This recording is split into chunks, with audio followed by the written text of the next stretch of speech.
Hey guys, I just wanted to share this video that's been electronically collecting dust. This is from when I used to go live off my phone when my computer was broken down. All that was wrong with it is that I need to replace the RAM sticks, but I had been struggling with it for like 2 months where it was like constantly blue screening. But I took it to go get it looked at, and I didn't have my PC for like 2 weeks, and I still wanted to stream, so I'd be streaming off my phone. And this is from one of the streams where I sketched this layout, this spread. I don't know if you would call it a spread because it isn't a whole 2 pages, it's just one page. But I really like this spread. It's like it's actually not my favorite in the sketchbook anymore, I don't think. But it was my favorite for a minute. I would just keep the original audio in the stream because it's good audio, but it's filled with copyright music. But I would have shared the video with the original commentary, and it would have been really nice because, as my Twitch viewers know, I'm quite the yapper, and we definitely jump topic to topic so fast, but it's super like enjoyable. We always have a lot of fun on stream, and it would have been nice to share. I just spilled water and it's so cold. Oh my god. I'm actually so mad that I did that because it was just such a stupid way that I did it. My finger just got caught on the rim of the cup, and I'm wearing shorts and it's cold. Anyway, yeah, but for a quick little self promo, I stream on Twitch at twitch.tv/panickyshit if you ever want to hang out live. We do a lot of things there. We do art, we just chat, we game. Gaming, not so much. We definitely do way more art and chatting, but it's always a fun time over there. So if you ever want to catch me live, that's where I be. So anyway, art so far this year has been pretty good. I'd say I think that I've created quite a bit since the year has started. I definitely fell off for the past week, but we'll get into that. But yeah, I've been doing this fruit art series. I've just been posting shorts and reels, and it started off with a painting of strawberries. I just wanted to test out some gouache, just mess around with the gouache because I haven't really messed around with them since I bought the gouache, and then I let the gouache completely dry out. Like, they were bricks. So I did the process of re-wetting them, and then I was like, okay, let's use the gouache. I don't know if they're as good as they would have been pre-drying out. I wish there was like smaller containers you could get of gouache so that I could try gouache without being like, but maybe that means that I should get gouache that's in tubes instead of like in jars. I started off with that, and then I just started drawing. And I think I want to make them into prints, so I'm definitely gonna redraw them and definitely get more detailed and more into them. I definitely layered them. After I did the wash one, I just went for alcohol markers because I have alcohol markers. I really enjoy using alcohol markers. And layering them with color pencils has been so cool. But I only have a small collection of color pencils. I have Col-Erase pencils. I definitely have like 24 of them. I did not need all of them. Just wanted like the red one and maybe a blue one. But I do use them to sketch pretty frequently. I wouldn't say they erase the best, but I definitely use them. But I also do have a case of Prismacolors that my mom found at work. They're only 24, so there's not a lot of different colors of them, but a lot of them have matched pretty well with the markers that I used in my fruit drawings, which has been really cool. So I would definitely want to invest in a larger number of color pencils so that I could layer them with the markers better. But it's been super fun. I had a lot of fun doing it.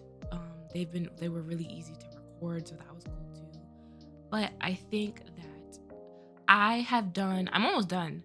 I just have one more to finish, and the last one I want to draw is a cherry. Well, cherries, plural. But I have done the strawberries, I've done blueberries, I did a kiwi, mango. Oh, I did an avocado. That's what I've been doing lately.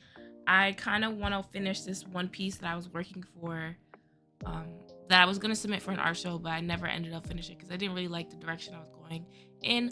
But then I revisited it, I reworked it digitally, and I think I like where I want it to go. So I completely want to remake it. It's on watercolor paper, and I'm doing it with India ink. And I kind of want to get white India ink, but then I'm feeling like maybe I should get black paper. I don't know, because I kind of want the whole background to be black, or maybe like a really washed gray. We're going to have to test that out with the one I already have drawn, seeing as I definitely know I want to redraw it. My goal this year is to probably have one finished piece a month, and we're like halfway through the month, so we definitely have to get started on that piece if I want to keep up with my goals. I do also want to do a separate video on like my art goals. I didn't consider doing that until I seen another video on it. I'm like, maybe I should vocalize my goals more so that it's in the open, and maybe it'll keep me more motivated. I think that like I fall out of my goals not because I don't want to do them, or not even that like I'm not motivated by them. I just get really in my head about things. And it's not even about the things that you would think. It's not because I don't think that people will look at me or I won't get the attention that I feel like it deserves. Because I really don't expect those things. So those things aren't what bothers me. It just, I get in my own head about like how good things are, or like if they're good enough. For who? I think just me. I think that I think that goes for a lot of people and a lot of artists, that like we're our biggest critics. So it's hard to feel like something is good enough for even you, that you're like, I can't show this. Like, this isn't even something that I would view as acceptable. So it's hard. It's definitely hard. I think that I've overcome the hump of sharing things online, because I share damn near every step of my process online everywhere, just because I'm an overteller and oversharer. So definitely a lot of TikTok has a lot of art that I don't necessarily like anymore. I actually recently like archived some of my posts on Instagram because I'm like, I don't really think this is good art to me. Like, I was really proud of it when I posted it in the moment, but I don't really think that that's that good anymore. I should probably just unarchive them, because the point of me posting in the first place is to show progress, to show the growth of being an artist and how you change and you grow. And as your art changes and develops, like obviously your taste does. So I think that I should probably, now that I'm talking about unarchive it, because it kind of goes against my whole like reason for posting it in the first place. But yeah, that's kind of just where I am, and I'm just struggling a lot with, I don't even say with a lot of different things. I think there's like certain pillars of things that I feel like I'm struggling with that is eating me up. Art's been great. I feel like the biggest detriment to me creating art is just where I am like in my mental space. And I don't know if it's seasonal depression or like regular depression, it should be eating you up sometimes. And I don't even know if it's necessarily like, okay, I'd be lying if I'm like, yeah, it's for sure not seasonal depression. But I feel like because I know exactly what's causing it, that it's not necessarily a depression. It's not like okay, my brain is chemically imbalanced. It's more like there is something very specifically wrong, I guess quotes around wrong, with my life that is making me feel upset by it. And it's just not something I can like brush off right now. Friends, my career, my purpose, money. I feel like the biggest thing is money. People say money can't buy happiness, but money would solve a lot of my problems and a lot of my stresses. I feel like if that was taken care of, then everything becomes that much more smaller, because that stressor that I feel like has such a big impact on my life and my stress levels, if that was a non-issue, I feel like the other things that make me upset wouldn't be nearly as impactful. So I say whoever said money didn't buy happiness, they're rich, and they're, you know what I mean? Like, they just don't understand what it is like to have your life revolve around being poor, or like every choice is impacted by how much money you have or don't have, or like how your choices are very constricted. Like, you don't get the freedom of choice when you have to think about keeping a roof over your head. So I feel like that the biggest stressor to how like I feel, my ability to operate as a fully functioning human being. But I've been journaling. I've never really been much of a journaling. I find it excruciatingly slow to do. I can never write as fast as my thoughts go. And I never really felt safe putting it on paper. Like, it's not that anyone's ever violated my personal space in a way that it would make me uncomfortable to write my personal feelings on paper, but I guess in a sense, just to psychoanalyze myself real quickly, that writing on the paper makes it real. And maybe that's what makes me so uncomfy. But I have been journaling. I bought the journal like last summer, and there's probably less than like 20 entries in it. And I made it a goal, like an unconscious goal. Like, it's not a goal I actually wrote down, but I want to write in my journal more often. I want to finish my first journal this year. So I want to have written enough entries to where the notebook is filled. But an unconscious goal that I've set with journaling is that I want to go to my journal when I'm happy to. I feel like I only ever go to my journal when I'm upset, or like I have a lot of things on my mind. And I don't think that that's wrong. I don't think that there's anything wrong with that. And I think that if that's the purpose it serves for me, then so be it. But I want to be able to go back in my journal and read it and have some happy things to read. I don't know if I want to have something that's just so heavy to go back to. I do have another form of journaling. I guess you can consider it journaling. I have a jar that I got from TikTok like 2 years ago, where you write down everything that happens to you and you put it in a jar.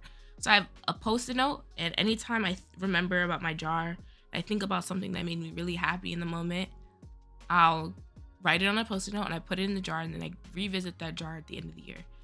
I've done it for 2 years now. I did it in 2020. I did it in 2023. I didn't have nearly as many in 2023. I think 2023 was not as good of a year for me as 2022 was. I think 2022 was definitely a better year for me overall, and I feel like I've had the most like growth as a person, and maybe that's why I felt that much more better. I think that like 2023 was pretty stagnant for me. It also had its disappointments. I think I started off the year with a really big disappointment in 2023. So I think that is probably why I had a lot less like wins, because it's hard to like feel really happy about something when your baseline is like in the middle, or a little bit lower than that, I guess. But yeah, I think that jar is really helpful. I really like it. I'm making it a point this year to remember to do it more often, like I did in 2022, because I want more things to read at the end of the year. Because it really is really nice to revisit those key moments that brought you joy during the year, and to remind yourself of how much that you accomplished. I think it's really easy to forget how much you've done.